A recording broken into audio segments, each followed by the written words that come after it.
On czy nie on? Może być on. Dobra, to zgarniamy. Halo, proszę pana. Możemy chwilę porozmawiać? Policja. Stój!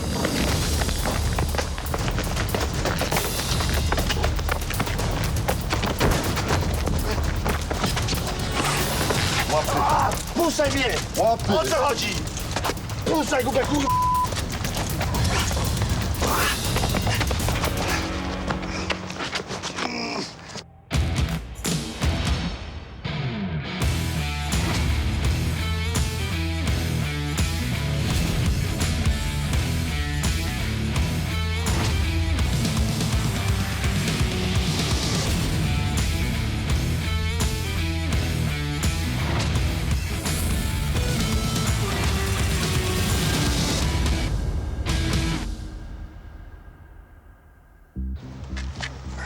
Jak to było?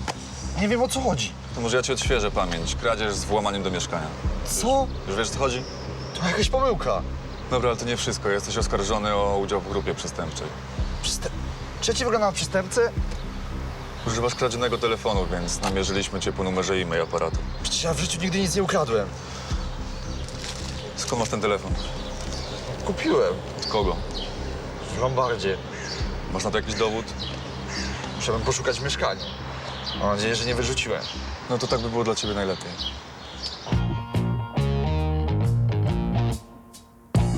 W Lombardzie zapowiada się bardzo pracowity dzień. Jeszcze przed otwarciem firmy pojawili się interesanci. Mówisz pierwszy? Jasne, wbijaj młody. Co cię tak przyszpiliło? A, interes mam. No, spoko.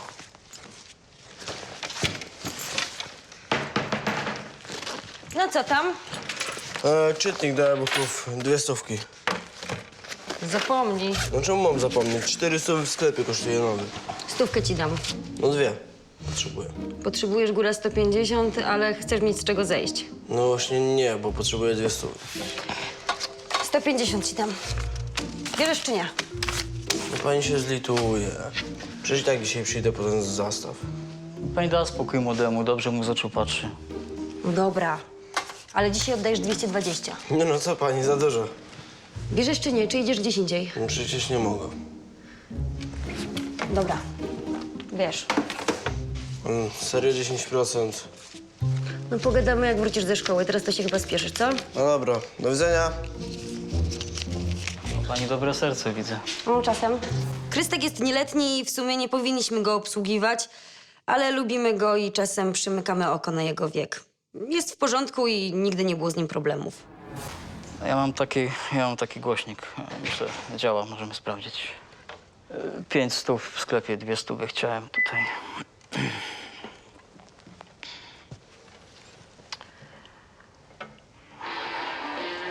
Gra fajnie. 350. Ostatnio też mieliśmy taki, w zeszłym tygodniu. To widzę, że pani się na wszystkim zna. 150 daję. Niech pan wypełni papiery.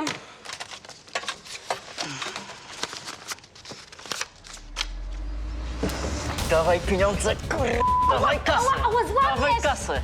Natychmiast! Dobra, tak! Ruchy, ruchy! Raz, raz! Ja pierd... Łap go! Zaskoczył mnie ten facet. Nie wyczułam, że coś kombinuje, ale nie ze mną takie numery. Nie zorientowałem się w pierwszej chwili, co jest grane. Ale to mnie tylko nakręciło. Nie odpuściłem gościowi. Hej, stój! Stój! Spokój, policja!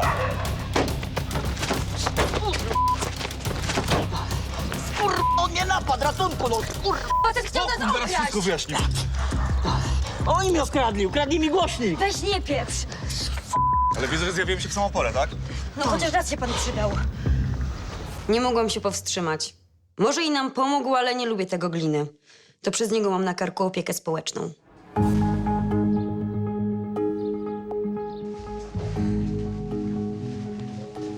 Kurde, weszłam w tą chmurę gazu. 600 dałem za te okulary. Bez nich ci lepiej. Ale widzę gorzej. Soczewki noś. To będzie bezpieczniejsze. Bo my tutaj takie akcje to mamy na porządku dziennym. Co ty nie powiesz? Dobra, gościa mamy z głowy, to teraz mówcie jak było. Zaskoczył mnie frajer. Niby chciał zastawić głośnik, a jak sięgnęłam po kasę, no to się na mnie rzucił. No i żeby nie było, że ja go napadłem. Nie no, spokojnie, to nie było napaść, tylko zatrzymanie obywatelskie. A słyszałeś? Obywatelskie zatrzymanie. Dobra, zgracie mi monitoring, spiszemy zeznania i tyle. To jak szef wróci, bo tylko on ma kody. A to dacie mi znać, a teraz mamy do pogadania w innej sprawie. Czułam, że pojawienie się tego gliniarza nie może być przypadkowe. Już po jego minie widziałam, że będą kłopoty. Dobra, ten chłopak kupił w Lombardzie telefon. Nie kojarzę go. Dobra, telefon jest kradziony, więc chcę mieć umowę zastawą. No i muszę wiedzieć, kto go przyniósł. A nakaz jest?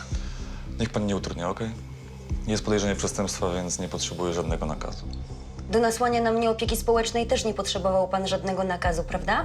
Czyli ja nikogo nie nasyłałem, Tak, ale dziwnym trafem jakoś przyszli zaraz po tym, jak mnie pan straszył. ale nie przeze mnie. Czyli jeśli pani chce, to mogę wyjaśnić sprawę. Wie pan co? Niech pan już nic nie wyjaśnia, tylko niech się pan ode mnie odpieprzy, okej? Z tyłu ma pani numery seryjne sprzętu.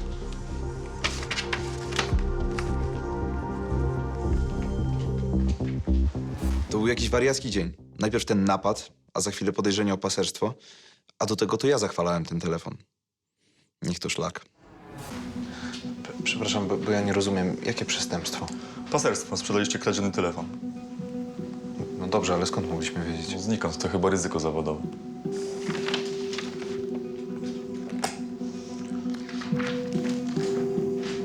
Ryzyko trzeba umieć minimalizować i mieć przy tym szczęście. Ja w ostatniej chwili znalazłam jeszcze umowę na inne trefne przedmioty. Na wszelki wypadek nie dałam ich gliniarzowi.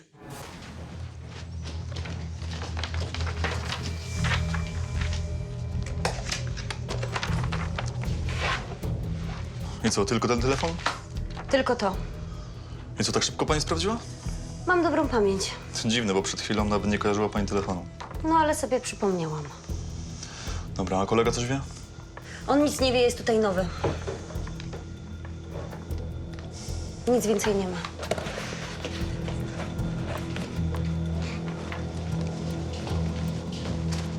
Młody okropnie się przestraszył, jak usłyszał o tej paserce. Po mnie to spłynęło, to nie pierwsza taka sytuacja. Mam, dobiłem targu. To jak szef wróci, zgramy monitoring i dowieziemy panu na komendę.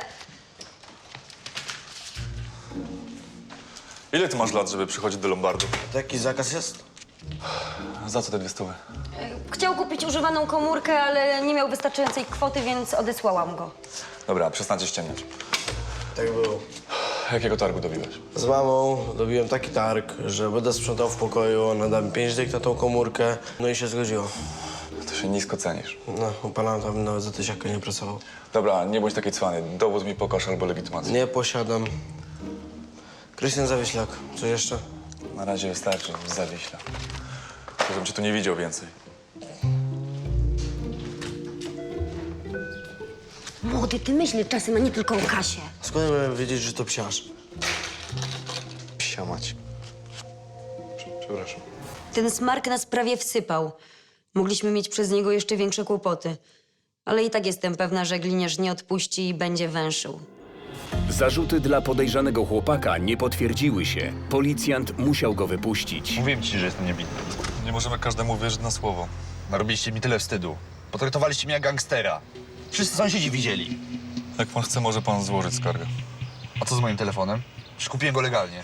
No jest dowodem w sprawie, więc dostał pan pokwitowanie o zatrzymaniu sprzętu. No to oddajcie mi hajs za trefny towar. Nie zadbał pan o swoje interesy i kupił telefon od pasera, no. A skąd mogłem wiedzieć, że jest kradziony, co? Kradzione nie tuczy. Że miał pan pecha, no niech pan dochodzi swoich praw od Lombardu. A żebyś wiedział, że będę. Angelika powiadomiła o wizycie policji syna właściciela Lombardu. Adrian miał do niej pretensje, że przekazała obciążającą Lombard umowę zastawu. Dałaś im dowód paserstwa do ręki, rozumiesz? Jakbym mu nie dała, to byłoby utrudnianie śledztwa. I jeszcze by na nas skarbówkę nasłali, że nie mamy dokumentów. Chcesz tego? Dzień dobry wszystkim. Zobaczcie, co tutaj mamy. Tadam. Wydany. Martusia zadebiutowała tak, jak obiecałem. No. Pokaż. No i co? Pięknie, moje gratulacje. Wiesz co, darowałbyś sobie tą ironię. No ja nawet nie wiem, co to jest ironia. To są szczere gratulacje, siostro. Adek, daj jej spokój. Sam nie umiesz pisać i jej zazdrościsz? Ale ojczulku, nawet nie wiadomo, czy ona umie. A to co to jest? To jest twoja mamona. Wiesz co, ty to jednak świnia jesteś. Super, super. Naprawdę niesamowicie. Dawaj to, najpierw rodzina, później znajomi. Adek się nie zna na poezji. O, ty się znasz. A mnie to interesuje. To jest bardzo ciekawe. To masz. Kup sobie. Dorzucisz tatusiowi do portfela. A żebyś wiedział, że kupię. Adek, nagadałeś się już? Nie. Najlepsze zostawiłem na koniec, wiesz? No. Wiesz, że mamy znowu glinę na karku? Co? Wkurzyło mnie to zadęcie. Wielkie mi co. Ojciec głupio wywalił kasę, jeszcze się tym chwalił. W sumie to nawet się ucieszyłem, jak mu zrzedła mina. Co za buc. Powinien się cieszyć z sukcesu siostry. A nawet jeżeli się nie cieszy, to powinien siedzieć cicho. Sprzedaliście mi kradziony towar.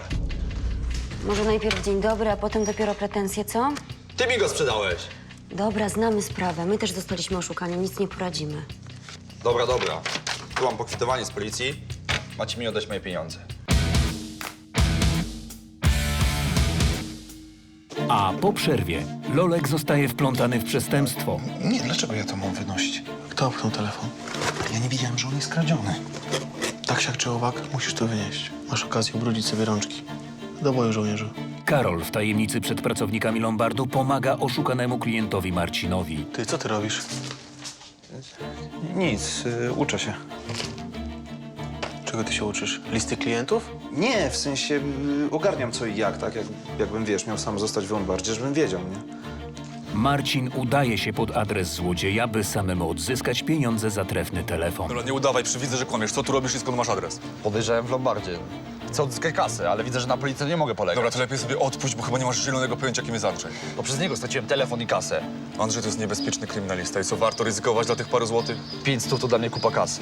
Policjant Darek ma kolejne dowody na paserstwo w Lombardzie. Już to ci rozjaśni pamięć. Nic mi to nie mówi. Koledze? Nie, no ja tu pracuję od niedawna, więc... Także nic nie wiemy na ten temat. No jakoś wam nie wierzę.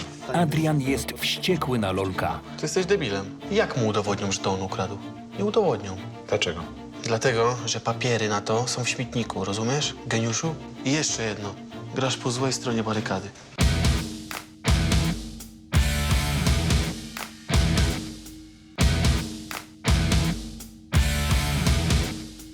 Przed przerwą policjanci zatrzymują mężczyznę podejrzanego o kradzież z włamaniem do mieszkania. Okazuje się, że telefon, który kupił w Lombardzie, jest kradziony. Nieuczciwy klient napada na Angelikę. Bandyta podczas ucieczki trafia na policjanta Darka, który przyjechał wyjaśnić sprawę kradzionego telefonu. Marcie udaje się wydać tomik własnej poezji. Do Lombardu przychodzi rozwścieczony klient, który żąda zwrotu pieniędzy za trefny telefon.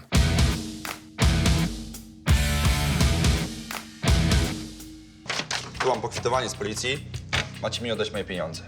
Nie ma takiej opcji. Przecież nie wiedzieliśmy, że towar jest trefny. Sprzedający oświadczył, że to jest jego własność z legalnego źródła. I co, to wystarczy? No musi. Przecież nie możemy sprawdzać wszystkiego, co tutaj trafia. To trzeba nie przyjmować. No to nie moglibyśmy przyjąć prawie niczego. Zresztą to był zastaw, facet miał to odebrać. Oddajcie moje pieniądze i pójdę. No to trochę sobie poczekasz, bo zamykamy o 18:00. Oddajcie moje 500 zł. Inaczej się stąd nie ruszam. Ja nie odpowiadam za reklamację, sorry. Rozumiałam złość tego chłopaka, ale co miałam mu poradzić? Zresztą to nie moje ryzyko. Właściciel powinien się martwić. Jego biznes, jego pieniądze. Proszę. I dziękuję bardzo. Do zobaczenia za miesiąc. Do widzenia.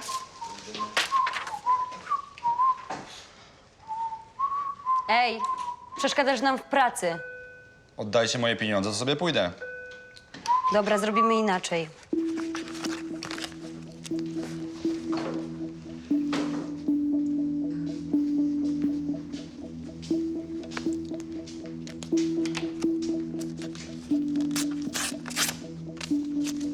Co to za numer? Do właściciela Lombardu. Z nim sobie załatwiaj. My tu tylko pracujemy i nie odpowiadamy finansowo. Dobra, dzięki.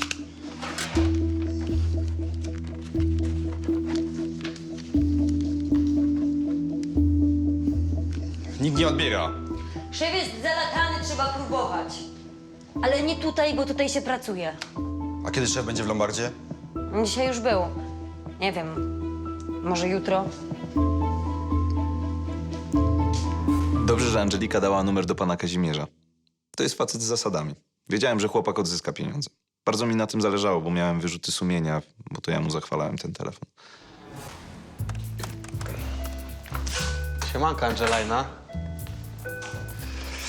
Patrz, co ja tutaj mam. Co to za bilety? Na koncert disco, loża VIP. Idziesz ze mną? A co, żadna nie chce? No chcą, ale wiesz, była selekcja i padło na ciebie. Sorry, ale nie jesteś w moim typie.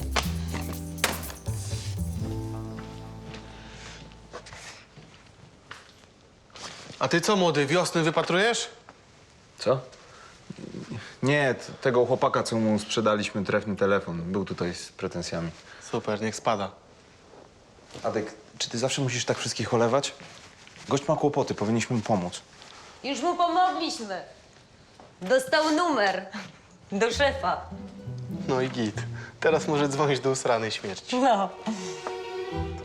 Ale o co chodzi z tym numerem? O, nic. Mamy taki numer, którego nikt nigdy nie odbiera. Właśnie dla takich klientów. Słucham? No nie możemy być całe życie stratni, nie? Ale przecież to jest nasza wina. My powinniśmy sprawdzić, czy ten telefon nie jest kradziony. Tam nasza, nie nasza.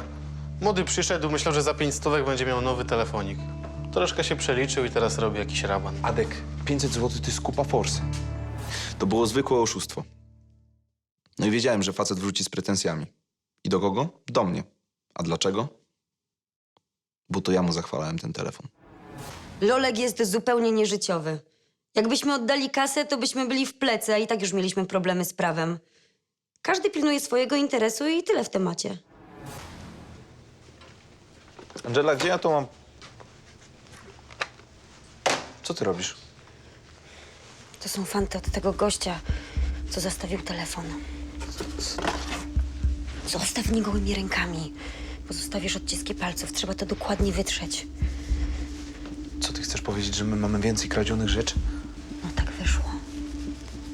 Angelika, czy ty zwariowałaś? Przecież ty powiedziałaś temu policjantowi, że ten facet zostawił tylko jedną komórkę. A co miałam powiedzieć? Chcesz odpowiadać za wszystko?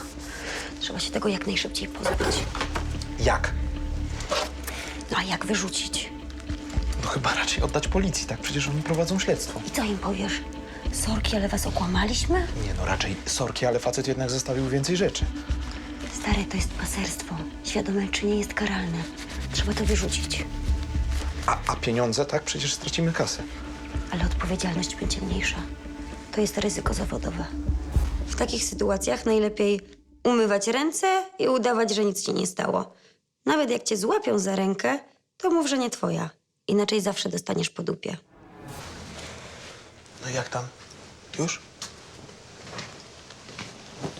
Wszystko? Spakowane. Lolek, możesz to wynieść. Co ja? Nie, dlaczego ja to mam wynosić? Kto opchnął telefon? Ale ja nie wiedziałem, że on jest kradziony. Tak, siak czy owak, musisz to wynieść. No ale ja nie mogę, stary, no przecież więcej... Musisz, to będzie dla ciebie chrzest bojowy. Masz okazję ubrudzić sobie rączki. Do boju, żołnierzu. No nie marudź, tylko się ciesz, że możesz się urwać wcześniej z roboty. Czy wam totalnie odjęło mózgi? A umowy? Jakie umowy? No na pewno... Niczego tutaj nie było, rozumiesz? No ale gliniarz, przecież on musiał to widzieć. Było w innym segregatorze. No dobra, a facet na pewno ma kopię tego wszystkiego, no. Stary, no co ty? Pewnie już dawno zrobił to samo, co my teraz. Masz to wynieść, bez dyskusji. Tylko nie spieprz tego, okej?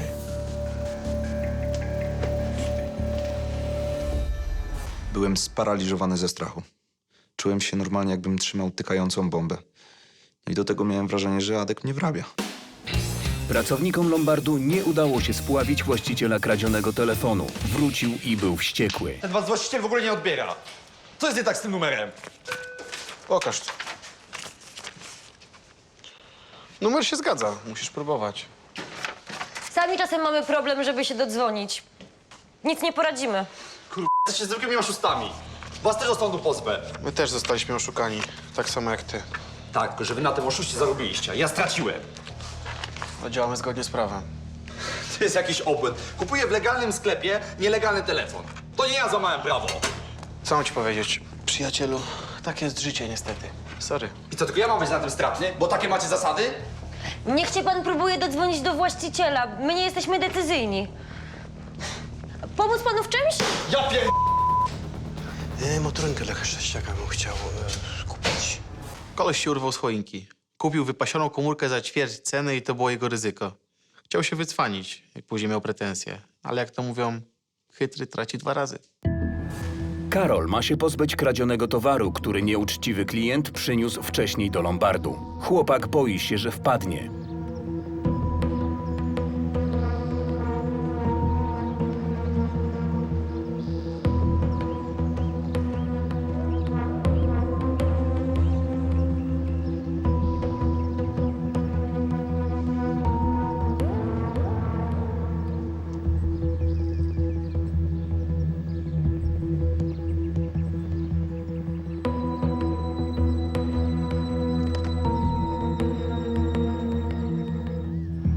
Przerąbane. Miałem wrażenie, że wszyscy patrzą na mnie i wiedzą, co mam w pudle. Poza tym miałem opór, żeby wyrzucać te rzeczy. Nie wiedziałem, co robić. W końcu postanowiłem ukryć fanty. Następnego dnia w drodze do lombardu Karol natrafił na wystawiony w księgarni tomik poezji Marty, córki Kazimierza.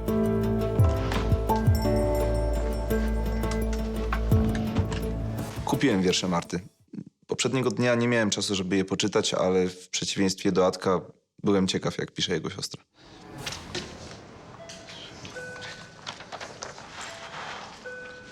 O, cześć młody.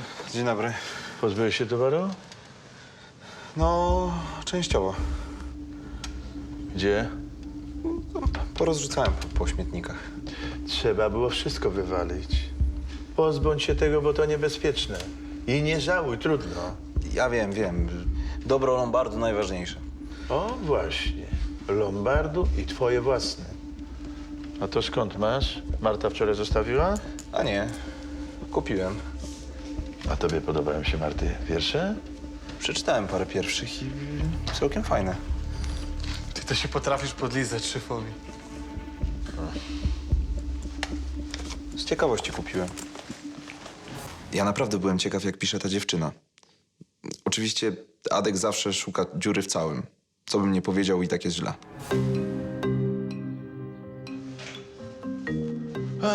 Słuchajcie, kochani, lecę. Cześć pracy. Cześć, szef. Dzień dobry. Pan tu jest szefem, tak? Tak, a o co chodzi? Przychodzę po pieniądze za trefny towar. Za jaki trefny towar? A co, pracownicy nie przekazali?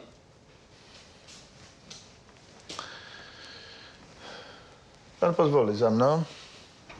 Byłem niemile zaskoczony, że pan Kazimierz udawał, że o niczym nie wie. Ale mimo to byłem przekonany, że chłopak odzyska swoje pieniądze i że wszyscy będą zadowoleni.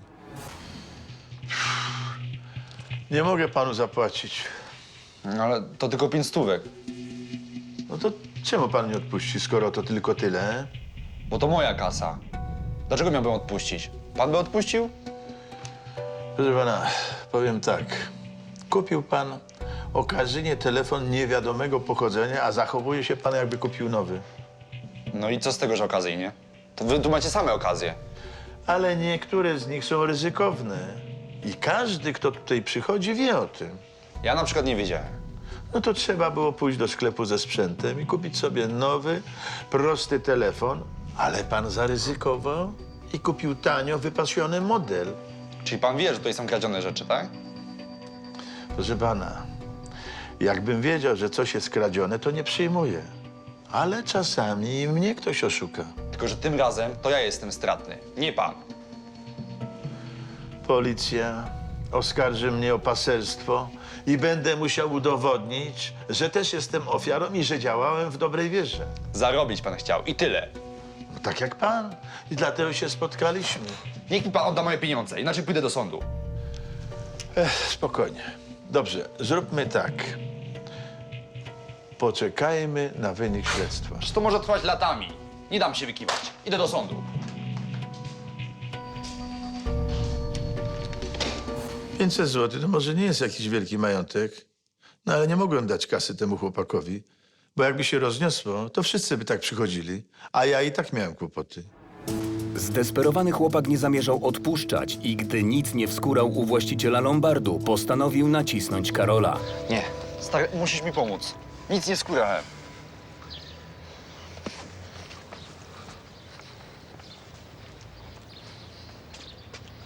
Słuchaj, jeżeli ty nie dałeś rady, to ja tym bardziej, tak? Czego chcesz? Daj mi numer tego gościa, co zostawił telefon. Może ja odzyskam tą kasę. Co ty chcesz? Adres do złodzieja? No tak, jak mi odda hajs, to nie będę oskarżycielem posiłkowym w sądzie. A jak nie, no to dołożę mu do wyroku. Nie, to nie ma sensu. Policja już ma ten adres, na pewno tam byli pierwsi. To jest bez sensu. Adres, tylko o to cię proszę. Kurde, nie wiem. Jak uda mi się to odzyskać, to ty i Lombard będziecie mieli spokój, rozumiesz? Adres.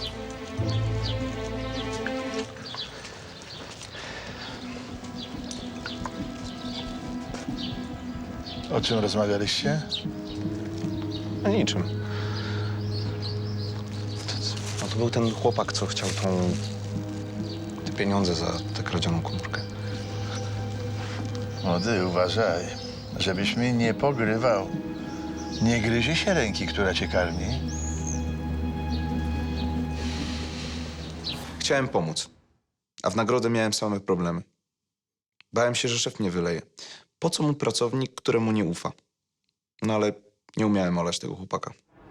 Trochę mocno naskoczyłem na młodego, ale to na wszelki wypadek, bo widzę, że jest za miękki.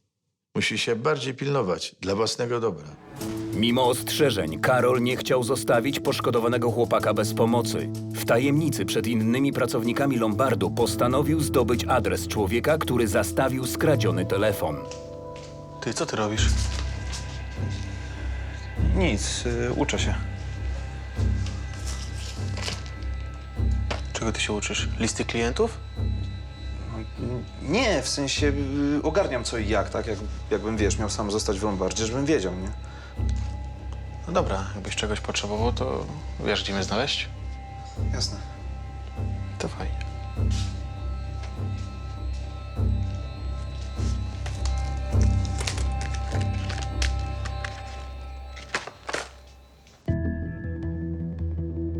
Oszukany klient Marcin udaje się pod adres złodzieja, by samemu odzyskać pieniądze za kradziony telefon. Pan dzwoni do mnie? Chyba tak. Szukam Andrzeja. Pan jest kolegą?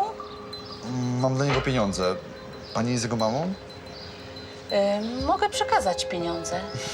Tak byłoby najlepiej, ale umowa to z rąk do rąk i trochę ciężko. Niestety nie mogę panu pomóc. Błagam panią, Andrzej mnie zabije. Niech mi pani powie, gdzie go znajdę. Andrzej nie jest taki. Proszę panią, mam dla niego 2000. Dobrze. Niech pan pójdzie do mieszkania jego koleżanki. Hetmańska 4, mieszkania 10. Dobrze. Tam powinien go pan zastać. Dziękuję pani, ratuje mi pani życie. Niech się go pan tak nie boi. To w gruncie rzeczy dobry chłopak. Dziękuję jeszcze raz. Co tu robisz? Nie rozumiem. Dobra, nie udawaj, przywidzę, że kłamiesz. Co tu robisz i skąd masz adres? Podejrzewałem w Lombardzie. Chcę odzyskać kasę, ale widzę, że na policję nie mogę polegać. Dobra, to lepiej sobie odpuść, bo chyba nie masz zielonego pojęcia, kim jest Andrzej. Doskonale wiem. Kimś, kogo wy nie umiecie znaleźć. To przez niego straciłem telefon i kasę. Andrzej to jest niebezpieczny kryminalista i co, warto ryzykować dla tych paru złotych? Paru złotych? 500 to dla mnie kupa kasy. A masz szczęście, że go nie spotkałeś, tyle ci powiem. I nie kuś więcej losu. To co, mam nic nie robić i być w plecy? Dobra, co ci powiedziała matka Andrzeja? Wiesz, gdzie jest? Nic nie wiem.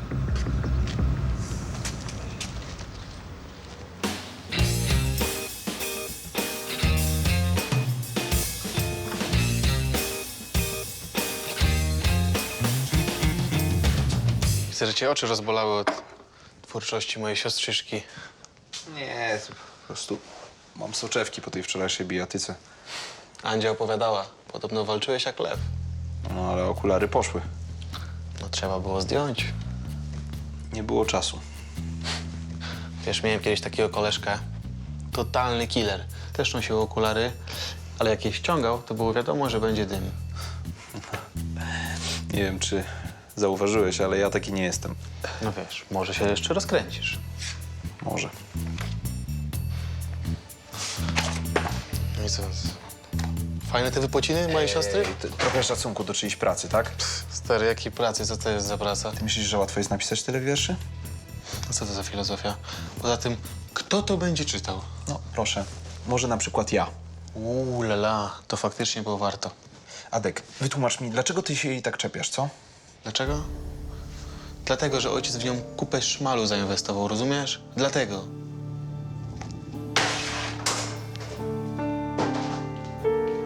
Adek to jednak głąb. Krytykuje coś, czego nie rozumie. Poezja nie jest dla niego. No, chyba że by miała obfity biust i tyłek jak gruszka. Marcin poszedł pod adres wskazany mu przez matkę przestępcy. Nie zważając na niebezpieczeństwo, chciał za wszelką cenę odzyskać stracone pieniądze. Co za babsztyn. Okłamała mnie.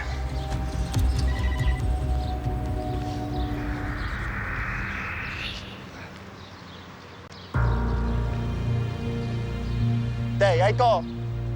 Jajko! No ciebie wołam. Co jest? Co jest? Ja się ciebie pytam, co jest. Matula do mnie wyzwania, że mnie szukasz, to ja cię musiałem znaleźć. Ty jesteś Andrzej? Co cię to obchodzi, kim ja jestem? Jestem człowiekiem. Co ty chcesz ode mnie? Podobam ci się? To mam dla ciebie informację. Aha, informacje. Ja mam dla ciebie informację, chłopaku. Tak? 2 koła mi siedzisz. A Muszę to łazić tutaj i cię szukać. Co ty sobie myślisz, że to za darmo jest? To akurat był blef. A moja informacja będzie kosztowała ci 5 stówek, wiesz? No, zobaczymy, czy warto. Słucham. No, policja cię szuka. Za kradzieże. A, kradzieże? Czy ja nigdy w życiu nikomu nic nie ukradłem. Co ty, chłopaku? Ciekawe, bo w Lombardzie kupiłem ostatnio telefon. I dosyć trefny. I mam to przez to same problemy, wiesz? Problemy. Problemy się do ciebie, zaraz zaczną, Jajko. Bo co ty sobie myślisz? Wisi 5 stówek, czaisz? Aha. No to teraz już wiesz. Ja będę sobie nigdy nic nie ukradłem. I teraz sobie posłuchaj. Jeszcze raz się dowiesz, że mnie tu szukasz. A jak komukolwiek powie, że tutaj moja dziewczyna mieszka, to ci je. Pamiętaj sobie, nigdy nie byłem złodziejem. Zapamiętaj to sobie. Rozumiem, nikomu nie powiem. No i tego się trzymaj. Zostaw mnie! Stój, policja! Łap na siebie!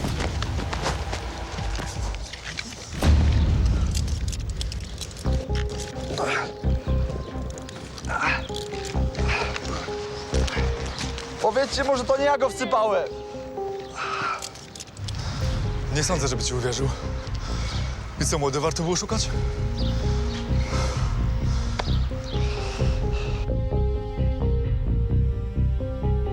Jeszcze tego samego dnia oszukany chłopak przyszedł pod lombard i czekał na Karola. Smacznego?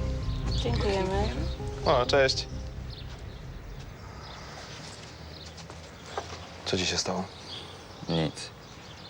Boją tego gościa, co mi dałeś adres. Co, to on cię tak urządził? No. Dodatkowo myśli, że naprowadziłem na niego gliny. Boi się, że się zemści. Nie, zaraz. Jak naprowadziłeś? No, chyba mnie śledził, no to jak? Co, dalej ci śledzi? No nie, no policja go zgarnęła, ale myśli, że to ja go wsypałem, wiesz. Chodź. Co? Słuchaj, musimy to jakoś załatwić. Więc co niby chcesz zrobić, co?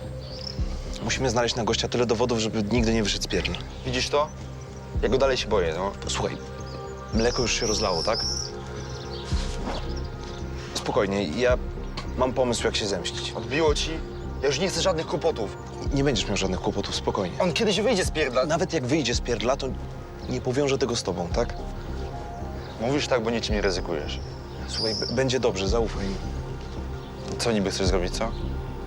Wymyśliłem, jak się zemścić na przestępcy. Sprawiedliwości musiało stać się zadość. Marcin nie był przekonany, ale ja już miałem plan i wiedziałem, jak go wcielić w życie.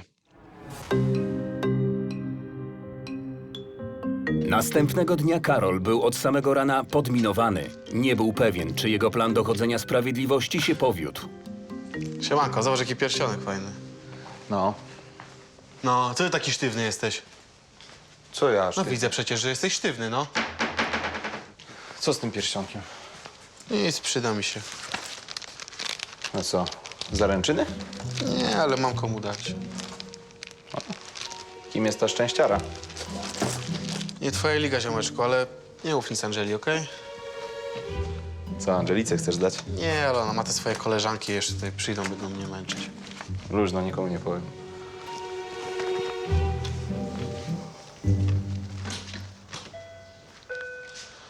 O, matko. Czego znowu? I co, nie cieszy się pan, że mnie widzi? No średnio jakoś, nigdy nic to fajnego nie przynosi. No i tym razem będzie tak samo. Ale złapaliśmy tego faceta od trefnej komórki. No i? No i mamy pewne informacje, że zostawiał w lombardach po kilka przedmiotów. U nas tylko telefon. No właśnie, trochę dziwne, że u was tylko jedną tanią komórkę. A co ja w jego głowie siedzę, panie? Ale się ten glina przyczepił. Niby wszystko wyczyściliśmy, ale z nimi to nigdy nic nie wiadomo. Bałem się tylko, żeby młody nie spękał. Już to ci rozjaśni pamięć. Nic mi to nie mówi. Młody prawie wsadził nas na minę. Policja miała wszystkie fanty, które on miał wyrzucić. Jakby nam to udowodnili, to kaplica. Koledze? Nie, no ja tu pracuję od niedawna, więc... Także nic nie wiemy na ten temat. No jakoś wam nie wierzę. Przyjdź pan z dowodami, dobra? Ale będę miał do was oko. Nawet oba. Do widzenia. Adek od razu pokojarzył te przedmioty. Próbowałem się wykręcać, ale to nic nie dało. No i się zaczęło. Co ty zrobiłeś, co? Co? Nie no stary, skąd ja mam wiedzieć, skąd mam te fakty? Zrobiłeś tak, jak ci kazałem? No pewnie tak, porozrzucałem wszystko po śmietnikach. No i co, tak szybko by doszli? Adek, ja nie wiem, jak to jest możliwe, tak? Ty, spójrz na mnie. Byłeś na Psiarskich. Po pierwsze, to nie ja, a po drugie, chyba dobrze, że odzyskali te przedmioty, tak? Facet przynajmniej dostanie wyższy wyrok, bo to się liczy od wartości chyba. Ty jesteś debilem. Jak mu udowodnią, że to on ukradł? Nie udowodnią. Dlaczego? Dlatego, że papiery na to są w śmietniku, rozumiesz? Geniuszu? Pomyśl przez chwilę. Nie ma kwitu, nie ma przestępstwa. Rozumiesz? Kurde, fakt. A jak chciałeś pomóc, to trzeba było zrobić tak, jak ci kazaliśmy. I jeszcze jedno. Grasz po złej stronie barykady.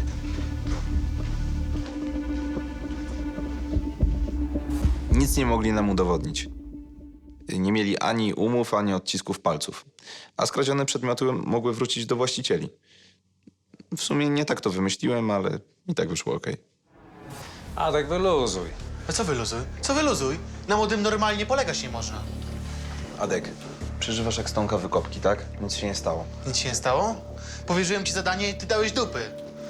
No dobra, młody nie wyrzucił fantów, ale nie ma dowodów przeciw Lombardowi, więc jest okej. Co jest okej? Nic nie jest okej. Następnym razem też będzie okej? Tak, następnym razem też będzie okej, bo następnego razu nie będzie. Mam nadzieję. Ale tu jest Lombard. Tu się może zdarzyć wszystko. I co wtedy? I wtedy wyrzuci. Daj mu czas. Rzuciłeś go na głęboką wodę. Jaką głęboką wodę? Kazałem mu iść do śmietnika i wyrzucić parę rzeczy. To jest głęboka woda? Dobra. Żółta kartka dla młodego i koniec dyskusji. Ja bym dał czerwoną. No ale okej. Na szczęście sprawa rozeszła się po kościach. Co prawda nasze fanty nie pomogły policji, ale wiem, że złodziej dostał 7 lat za serię włamań. I dobrze. Pod koniec dnia w Lombardzie pojawiła się Marta. Adrian oczywiście nie był zachwycony widokiem siostry. Dzień dobry. Jest tatuś? Nie ma. Szkoda. Byłam tu z nim umówiona. Widocznie ma ważniejsze sprawy. A jak tam twój kolejny tomik? Kiedy następny? Jezu, to już naprawdę się robi nudne. Dałbyś sobie nastrzywanie, co? Ja pytam w naszym wspólnym imieniu. Młody jest zachwycony twoją twórczością. Oczywiście, że jestem zachwycony. I czytam te wiersze, bo są fajne. Wazelinka. Ty, Adek? A jak tam twoje dziewczynki, co? Dalej wszystkie takie same?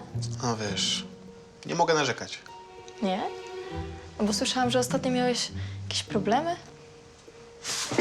Chyba ojciec nic nie wie, nie? Nie wiem.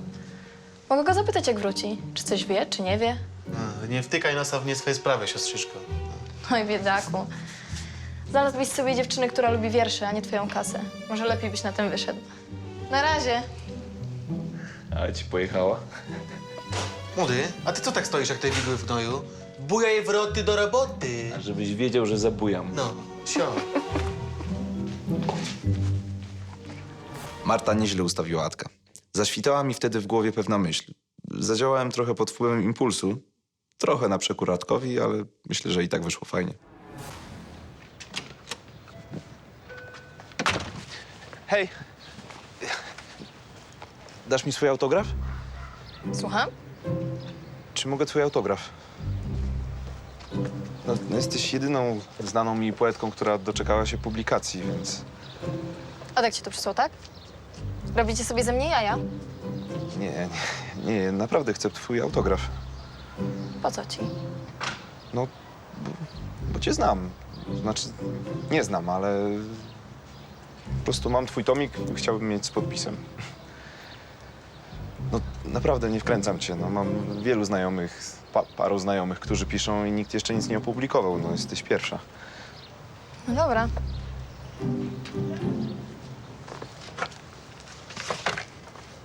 Z dedykacją dla Lolka. Dla Lolka, tak? To twoja ksywka? No. Z jakiejś bajki? Nie. Jak byłem mały, to nie mówiłem R. I przedstawiałem się jako Kalol. Kalol, Kalolek, Lolek. No. Mama tak na mnie mówiła, no i potem koledzy podłapali, już zostało. To słodkie. Fajna ksywka, podoba mi się. Dobra, ja już będę uciekać. To cześć. No, cześć.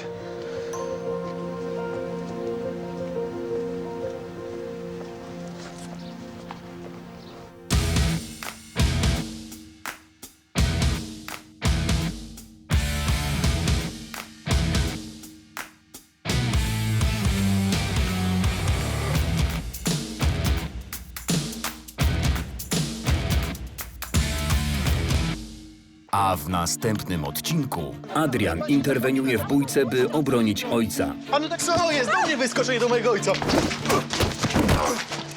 Hotelowa sprzątaczka zastawia w lombardzie znaleziony sygnet. Wie pan, to po dziadku. Ale co, chyba parę stówek będzie z tego, prawda? Adrian organizuje w lombardzie spotkanie z gwiazdą disco polo Tomaszem Niecikiem. Ciągle jest to samo. Żona Kazimierza jest zazdrosna o męża. Wszystkie klientki tak obściskujesz? Oj, Beatka, daj spokój, no. Ta kobieta ma poważne kłopoty i długi. Gwiazda disco polo Tomasz Niecik chce nagrać teledysk w lombardzie. No, rzeczywiście świetne wnętrze. Może być naprawdę bardzo fajnie. Zapłacimy. Cena nie gra roli.